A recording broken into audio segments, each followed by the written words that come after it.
এখন আম, কাঁঠাল আর যদি কলাকে বলা হয় এটার মধ্যে কোনটা ভালো ফল? ফল তো তিনটা তো আলাদা। প্রত্যেকটা ছবিরই আলাদা ভূমিকা আছে।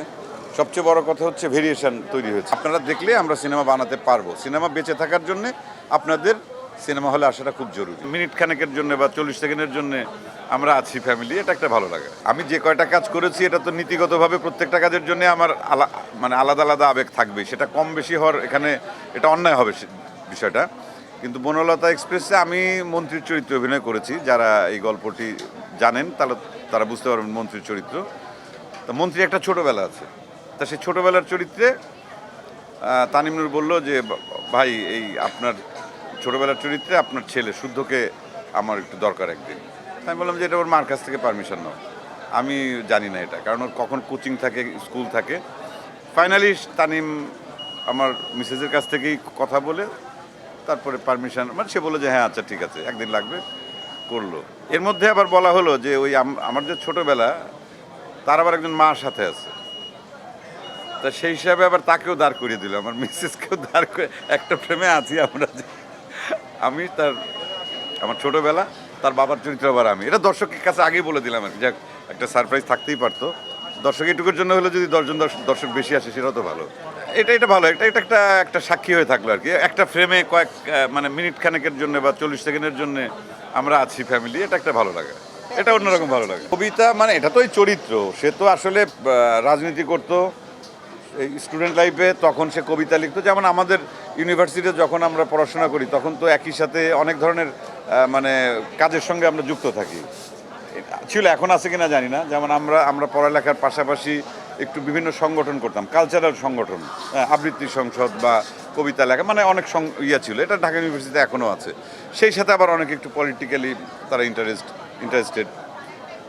তা উনি ওই মন্ত্রীর চরিত্রটা ওই রকম আর কি। একসময় তিনি কবিতা লিখতেন এবং ওই কবিতার লেখার কারণেই হয়তো বিপাকে পড়ে আর কি। আমি আমার সিনেমা যখন দেখি, আমারটা হোক অথবা যারটাই দেখি না কেন, আমি আমার ওই অভিনেতা সত্তাটাকে আগে ফেলে আসি, বাসায় ফেলে আসি। আমি আপাদমস্তক একজন দর্শক হিসাবে এসেছি, আমার পরিবার নিয়ে দর্শক হিসাবে আমি সিনেমা দেখতে এসেছি। প্রত্যেকটা ছবিরই আলাদা ভূমিকা আছে।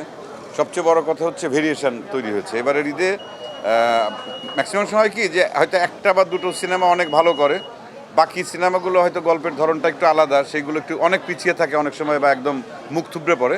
তো এইবার ব্যাপারটা সেরকম না, সবগুলো গল্প কিন্তু আলাদা আলাদা গল্প আছে। প্রিন্স এক ধরনের গল্প, রাক্ষস এক ধরনের গল্প, তারপর দম এক ধরনের গল্প, বনলতা এক ধরনের গল্প, আবার প্রেশার কুকার এক ধরনের গল্প। তা এই আবার প্রত্যেকটা গল্পেরই কিন্তু এই সিনেমারই কিন্তু আবার আলাদা একটা দর্শক শ্রেণী তৈরি আছে। তারা কিন্তু প্রতিদিন আসছে, তারা একদিন 2 দিনের টিকিট কিন্তু অগ্রিম কিন্তু বুকিং হয়ে যাচ্ছে, ওয়েট করতে হচ্ছে। তা সব বোঝা যাচ্ছে যে প্রত্যেকটা গল্পকেই দর্শক মানে নিচ্ছে।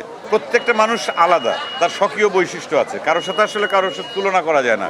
এখন আম, কাঁঠাল আর যদি কলাকে বলা হয় এটার মধ্যে কোনটা ভালো ফল? ফল তো তিনটা তো আলাদা। এখন আমের মধ্যে তো মানে ল্যাংড়া আম অথবা কৃষক থাকে, কয়েক প্রজাতির আমের মধ্যে তুমি বলতে পারো যে ওই আমটা টেস্ট।